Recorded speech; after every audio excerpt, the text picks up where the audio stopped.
Good evening all of you. कैसे हैं आप सभी? वेलकम करती हूँ माधुरी आप सभी का एंडिलो क्लासेस में। देखो, एक अपने चैप्टर 31 जो है वो डिस्कस कर रहे थे अपील को लेके। 413 से लेके 435 तक ये चैप्टर है, जिसमें अपने 413 से 418 तक कवर कर चुके हैं। आज अपने सेक्शन 419 से लेके 424 तक के सेक्शन को डिस्कस करेंगे। तो फटाफट क्लास में जुड़ जाइए ताकि जो भी डाउट्स इन सेक्शन में रहते हैं वो आपके क्लियर हो सके। प्लस कौन सा सेक्शन हमारा प्री के लिए, कौन सा मेंस के लिए, उसको भी अपने कवर करेंगे। आइए बात करते हैं सेक्शन नंबर 419 पे।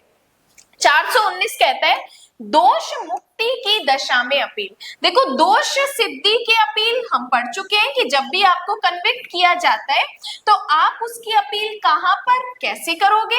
अब हमें यहाँ पे इस सेक्शन में बताया है कि अगर आपको दोष मुक्त किया जाता है, मतलब आपके ऊपर जो दोष लगे थे उससे आपको पूर्णतः मुक्त कर दिया है, उससे आपको पूर्णतः हटा दिया है, तो उसके लिए अपील हम कौन से कोर्ट में करेंगे।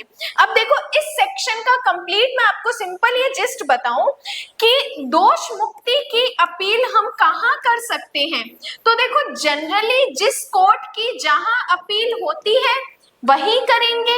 अगर फर्स्ट क्लास ने कोई ऑर्डर दिया है तो अपील कहां करेंगे? सेशन कोर्ट में करेंगे। सेकेंड क्लास ने दोष मुक्ति की है, जो एग्रीव्ड पर्सन है, जो विक्टिम पार्टी है, वो अपील कहां करेगी? सेशन कोर्ट में करेगी। सेशन कोर्ट के ऑर्डर के अगेंस्ट अपील हम कहां करेंगे? हाई कोर्ट में करेंगे। यही तो जनरली हमें प्रोसीजर बताया जाता है, तो इस सेक्शन में भी हमें वही बताया है। अब ध्यान से सुनना, इस सेक्शन में ध्यान देने वाली क्या बात है। इन्होंने कहा कि सबसेक्शन 2 में जैसा बताया गया है उसके सिवाय और सबसेक्शन 3 या 5 में जैसा बताया गया है उसको ध्यान में रखते हुए डीएम जिला मजिस्ट्रेट क्या करेगा?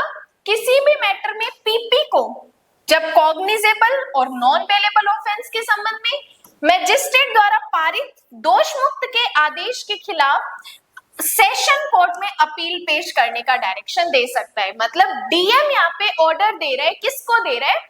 पब्लिक प्रोसिक्यूटर को दे रहा है। जब मैटर कैसा है? कॉग्निजेबल और नॉन बेलेबल है, उसमें अगर उसको दोष मुक्त किया है तो यहाँ पे डीएम कहेगा पब्लिक प्रोसिक्यूटर को कि आप उसकी अपील कहां करोगे? सेशन कोर्ट में अपील कर सकते हो, सेशन न्यायालय में अपील कर सकते हैं। और सेकंड कहता है कि राज्य सरकार किसी भी मैटर में पीपी को, अब पहले में ऑर्डर कौन दे रहा था? डीएम दे रहा था। अब ऑर्डर कौन दे रहा है? स्टेट गवर्नमेंट दे रहा है। किसको दे रहा है? पीपी को कह रहा है कि आप क्या करो कि हाई कोर्ट के अलावा अगर किसी अन्य कोर्ट द्वारा कोई दोष मुक्ति का कोई ऑर्डर दिया है तो उसके खिलाफ अपील आप हाई कोर्ट में कर सकते हो। कि अगर किसी अदर कोर्ट ने, अब अदर कोर्ट के कहने का मतलब है यहाँ पे अगर ऑर्डर सेशन कोर्ट ने दिया है तो आप अपील कहाँ कर सकते हो? हाई कोर्ट में कर सकते हो। तो देखो, दोनों में डिफरेंस क्या है। यहाँ पहले वाले में डीएम किसको कह रहा है? पीपी को कह रहा है कि अगर किसी मजिस्ट्रेट का ऑर्डर है तो आप अपील कहाँ कर सकते हो? सेशन कोर्ट में कर सकते हो। सेकंड में स्टेट गवर्नमेंट जो है वो पीपी को कह रहा है कि अगर किसी कोर्ट का कोई ऑर्डर है हाई कोर्ट को छोड़कर, क्योंकि हाई कोर्ट में अपील तो होने से रही, तो अदर कोर्ट की कोई ऑर्डर है दोष मुक्ति का तो अपील आप कहाँ करोगे? पीपी साहब को कह रहे हो हाई कोर्ट में करेंगे। अब देखो, बात करते हैं सबसेक्शन 2 की। सबसेक्शन 2 में भी ऑलमोस्ट यही चीजें बताई है, लेकिन डिफरेंस क्या है? जब ये सबसेक्शन तब एप्लीकेबल होगा जब सेंट्रल लॉ के अकॉर्डिंग कोई इन्वेस्टिगेशन या जांच जो है सेंट्रल इन्वेस्टिगेशन ब्यूरो द्वारा की जा रही है। मतलब कि यदि दोष मुक्ति करने का ऑर्डर ऐसे मामले में पारित किया जाता है जिसमें अपराध की जांच इस संहिता के अलावा, मतलब जो इन्वेस्टिगेशन हो रहा है वो इस संहिता में नहीं हो रहा है, इस संहिता के अलावा किसी अदर सेंट्रल अधिनियम के तहत अपराध की जांच करने के लिए सशक्त एजेंसी द्वारा की गई है, तो सेंट्रल गवर्नमेंट यहाँ पे क्या कहेगा? पब्लिक प्रोसिक्यूटर को अपील प्रस्तुत करने का डायरेक्शन देगा।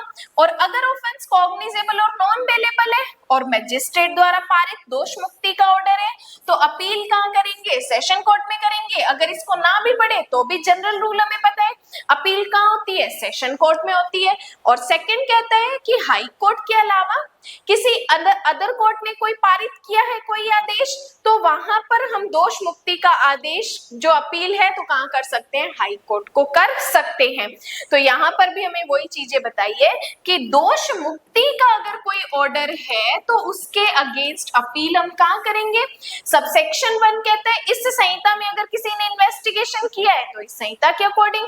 सबसेक्शन 2 कहता है इस संहिता के अलावा किसी ने इन्वेस्टिगेशन किया है तो फिर स्टेट गवर्नमेंट के अकॉर्डिंग, जहां पर हमें एपीपी को बताया जाएगा वहां पर हम अपील करेंगे।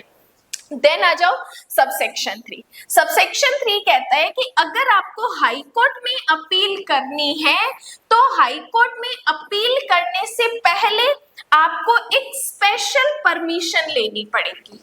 स्पेशल परमिशन लेनी पड़ेगी। किससे लेनी पड़ेगी? भाई हाई कोर्ट से ही लेनी पड़ेगी। कि अगर आपको हाई कोर्ट में अपील में जाना है तो पहले हाई कोर्ट से परमिशन लोगे। अगर हाई कोर्ट कंफर्मेशन कर देता है तब आप हाई कोर्ट में अपील कर सकते हो। कि सबसेक्शन 1 या सबसेक्शन 2 के तहत हाई कोर्ट में किसी भी अपील पर हाई कोर्ट की अनुमति के बिना विचार नहीं किया जाएगा। जब तक आपको हाई कोर्ट परमिशन नहीं दे रहा तब तक अगर आप अपील कर भी लोगे तो भी हाई कोर्ट यहाँ पे नहीं सुनने वाला है। देन आ जाओ सबसेक्शन नंबर 4। अब देखो सबसेक्शन नंबर 4 में हमें यहाँ बताया जाता है कि अगर आप जो अपील कर रहे हो वो यहाँ पर यदि किसी शिकायत पर, शिकायत मतलब परिवाद पर स्थापित किसी मैटर में दोष मुक्ति करने का कोई ऑर्डर पारित किया जाता है और हाई कोर्ट परिवादकर्ता द्वारा इस संबंध में किए गए आवेदन पर दोष मुक्त करने के आदेश के अगेंस्ट अपील करने के लिए स्पेशल परमिशन देता है तो परिवादकर्ता वहां पे हाई कोर्ट में ऐसी अपील कर सकता है। तो शॉर्ट में लिखेंगे परिवादकर्ता जिसने परिवाद किया है को विशेष इजाजत मिलने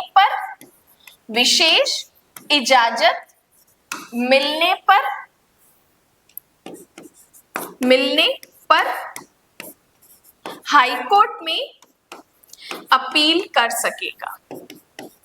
हाई कोर्ट में अपील कर सकेगा।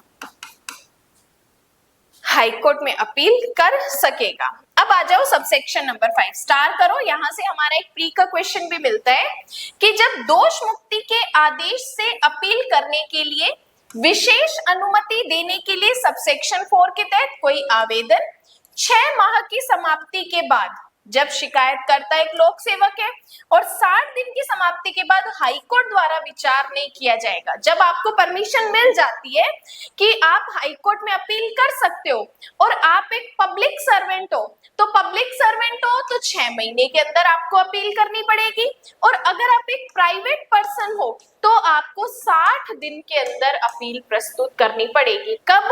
जिस दिन आपको परमिशन मिल जाती है हाई कोर्ट में अपील करने से, उस दिन से अगर आप पब्लिक सर्वेंट हो तो 6 महीने में अपील करनी पड़ेगी और अगर आप एक प्राइवेट पर्सन हो तो आपको 60 डेज में अपील प्रस्तुत करनी पड़ेगी।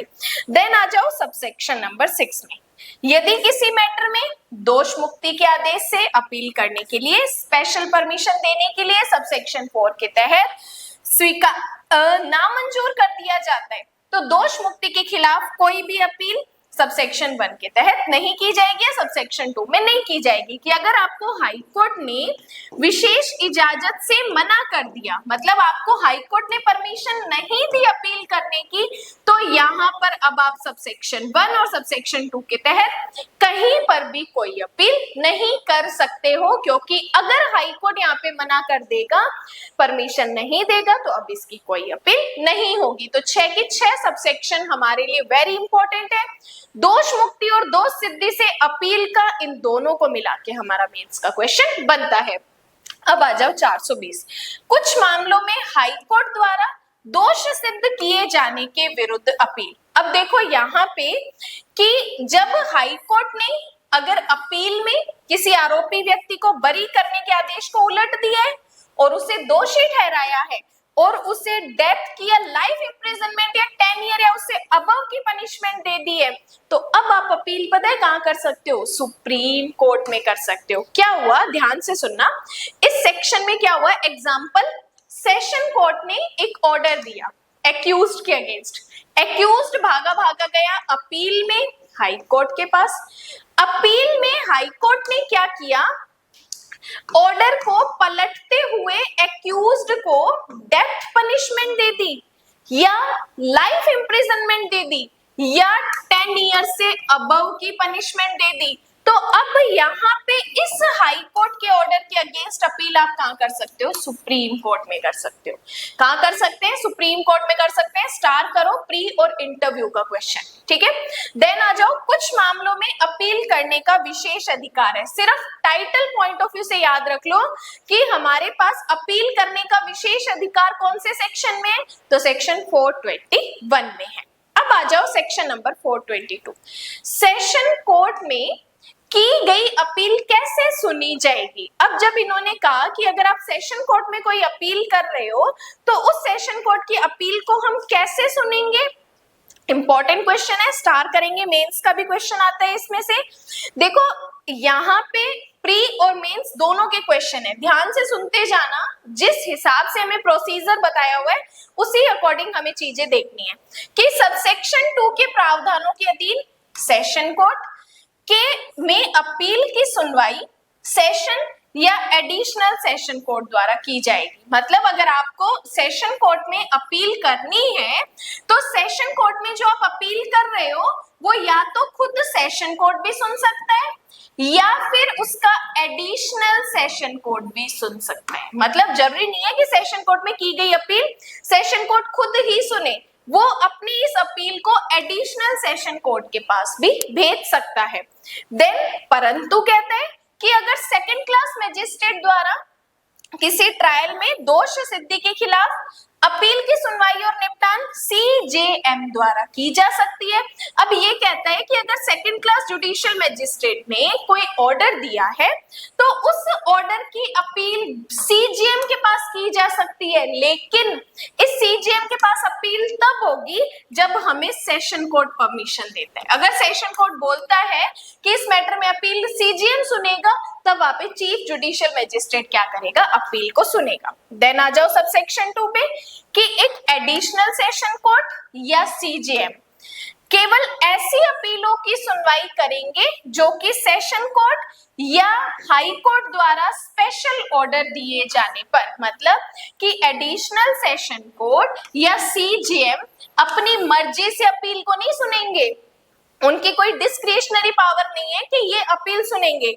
ये अपील तब सुनेंगे जब सेशन कोर्ट परमिशन देता है या फिर हाई कोर्ट कोई स्पेशल ऑर्डर देता है, तब ये लोग अपील सुनेंगे। तो यहाँ पर हमें सेक्शन 422 में 3 चीजें बताई है कि अगर यहाँ पर सेशन कोर्ट को कोई अपील करते हैं तो सेशन कोर्ट खुद भी सुन सकता है या फिर एडिशनल सेशन कोर्ट को भी कह सकता है, या अगर सेकंड क्लास जुडिशियल मजिस्ट्रेट ने कोई ऑर्डर दिया है तो उसकी अपील हम सीजेएम को भी कर सकते हैं, लेकिन सीजेएम और एडिशनल सेशन कोर्ट तभी अपील सुनेंगे जब उनको या तो सेशन कोर्ट ऑथराइज करता है या फिर हाई कोर्ट ऑथराइज करता है। हाई कोर्ट अगर स्पेशल ऑर्डर देता है तभी वो अपील सुनेंगे।